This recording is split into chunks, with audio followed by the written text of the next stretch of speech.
ಮಗ ಲೈಫಲ್ಲಿ ಪ್ರಾಬ್ಲಮ್ ಇದೆಯಾ ಅಥವಾ ಪ್ರಾಬ್ಲಮಲ್ಲಿ ಲೈಫ್ ಇದೆ ಗೊತ್ತಿಲ್ಲ ಅನ್ಕೋ, ಜೀವನನೇ ಒಂಥರ ಬೇಜಾರಾಗ್ಬಿಟ್ಟಿದೆ ಮಗ. ಓದ್ತಾ ಇದ್ದೀನಿ ಆದರೆ ಪಾಸ್ ಆಗ್ತಿಲ್ಲ, ದುಡಿತಾ ಇದ್ದೀನಿ ಆದರೆ ಕೈಯಲ್ಲಿ ದುಡ್ಡೇ ಮಿಗ್ತಾ ಇಲ್ಲ ಮಗ. ಮಗ ಮಗ ಅಲ್ಲ ಮಗ, ನೆನ್ನೆ ಬೆಳಗ್ಗೆ ಕಾಲ್ ಮಾಡಿದೆ, ಪಿಕ್ ಮಾಡಿಲ್ಲ. ಮೆಸೇಜ್ ಮಾಡೋದಕ್ಕೂ ರಿಪ್ಲೈ ಮಾಡಿಲ್ಲ. ಈಗ ನೋಡಿದ್ರೆ ನಂದೇ ಎಲ್ಲ ತಪ್ಪಣ ಹತ್ರ ಮಾತಾಡ್ತಾವಳೆ. ಈ ಹೆಣ್ಮಕ್ಳು ಅರ್ಥ ಮಾಡ್ಕೊಳ್ಳೋದೇ ಕಷ್ಟ ಆಗ್ಬಿಟ್ಟಿದೆ ಮಗ.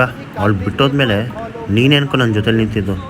ನಿನ್ನ ಜೀವನದಲ್ಲಿ ಯಾರು ಬರ್ತಾರೆ ಯಾರು ಹೋಗ್ತಾರೋ ಗೊತ್ತಿಲ್ಲ, ಯಾರು ಬಿಟ್ಟೋದ್ರು ನೀನು ನನ್ನ ಜೊತೆಲೇ ಇರ್ಬೇಕು ಮಗ.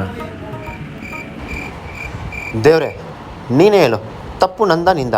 ಹುಡ್ಸಿದ್ದು ನೀನು, ಬೆಳೆಸಿದ್ದು ನೀನು ಅಂದಮೇಲೆ ನನ್ನ ಕೆಲಸ ಕೊಡಿಸ್ಬೇಕಾಗಿರೋದು ನಿಂದೆಲ್ವ ಜವಾಬ್ದಾರಿ? ಈಗ ನೋಡು, ಕೆಲಸ ಇಲ್ಲದೆ ಊರೆಲ್ಲ ಅಬ್ಬೆ ಪರಿ ಥರ ತಿರುಗಾಡ್ತಿದ್ದೀನಿ. ಈಗ ನಂಗೆ ಏನಾದರೂ ಕೆಲಸ ಕೊಡಿಸಿಲ್ಲ ಅಂದರೆ ಇಲ್ಲೇ ಬುಡ್ಡೆ ಚಿತ್ಕೊಂಡು ಸುತ್ತೋಗ್ಬಿಡ್ತೀನಿ. ಏನತ್ಯ? ಅಯ್ಯೋ ಬೇವರ್ಸಿ ನನ್ನ ಮಗನೇ, ಯಾರ ಸವಾಸನೂ ಬೇಡ ಅಂತ ಕಾಡಿಗೆ ಬಂದ್ರೆ ಇಲ್ಲಿಗೆ ಬಂದರೂ ಹಿಂಸೆ ಕೊಡ್ತೀಯಲ್ಲ.